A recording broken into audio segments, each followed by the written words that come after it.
Every Buccaneers fan knows that this team has a Super Bowl caliber roster that's being held back by a mid-caliber head coach. The Bucs have a top 5 roster entering this upcoming NFL season, but they have an average coach in Todd Bowles. And average coaches don't go far in the playoffs. The furthest you can get with a guy like Todd Bowles on the sidelines is the second round of the playoffs. Because the teams that go the furthest in the postseason aren't always the most talented, but they are always the most well-coached. There's a reason why we've seen great head coaches win championships with average quarterbacks, but we haven't seen elite quarterbacks win Super Bowls with average coaches. Coaching is the difference when you get into the playoffs. When you are able to capitalize playing in the worst division in the NFL, you don't need to be a great coach to win the NFC South. You can just win that division outright because you have a more talented roster than everybody else. And even then, Raheem Morris beat Todd Bowles twice last year with Kirk Cousins, who got replaced for Michael Penix. That should tell you everything that you need to know about how this season is going to go for the Buccaneers. Because the Falcons had a good enough roster that is on the same tier as what the Bucs were last year. Even if the Buccaneers had a few injuries, the margin still wasn't that wide between the two from a talent discrepancy. But the difference in those games was coaching. And before last season, you didn't have any other team in this division that rivaled the Buccaneers in talent until the Falcons got Kirk Cousins, they got Darnell Mooney, and they had some really good drafts, getting guys like Bijan Robinson and Drake London. The Falcons are going to dethrone the Buccaneers for the NFC South this year because the Falcons have a better head coach than Todd Bowles. And Raheem Morris isn't even that good as a coach. You can say that he's like a Diet Coke version of what Todd Bowles is. But he's been able to get the best of Todd Bowles due to being better in late game situations, which is the biggest reason why the Buccaneers can't win a Super Bowl with Todd Bowles as their head coach. Situational football matters in the postseason.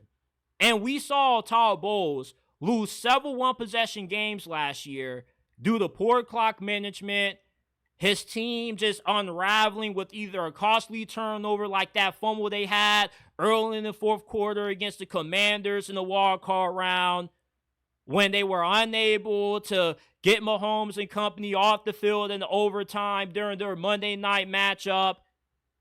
The Bucs had the worst record in the NFL last season in one-possession games. They were 2-6 because of Todd Bowles' incompetent coaching. And don't even get me started on how his defenses got carved up by the rookie quarterbacks that they went up against in Bo Nix and Jayden Daniels. You got the best of Jayden Daniels when you played him the first time, but when he saw you twice, he beat you when it mattered the most. You could not stop him on fourth down, and you could not get the Commanders and Jayden Daniels off the field in the most crucial moments of that game. Jayden Daniels was essentially throwing routes on air against Todd Bowles' defense when he's supposed to be a defensive-minded head coach. You lost to Bo Nix.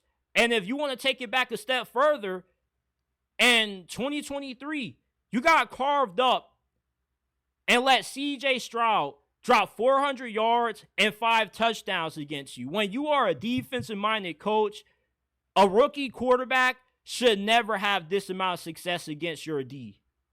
Todd Bowles, until the Buccaneers fire him, the Buccaneers are going to continue to come up short relative to the amount of talent that they have on their roster. They have one of the most complete teams in the entirety of the NFL, and yet they can't get no further than the second round of the playoffs. The only playoff game that Todd Bowles has won since he replaced Bruce Arians was against a depleted Eagles team that was down their top receivers and was going into the playoffs cold after starting that year out 10-1.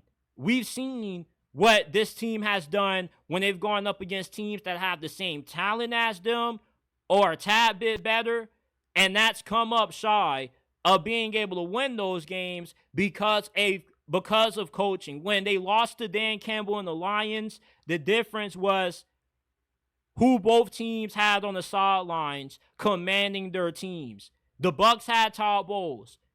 Dan Campbell, coaching the Lions, has been one of the better coaches in the NFL for the past 2 years.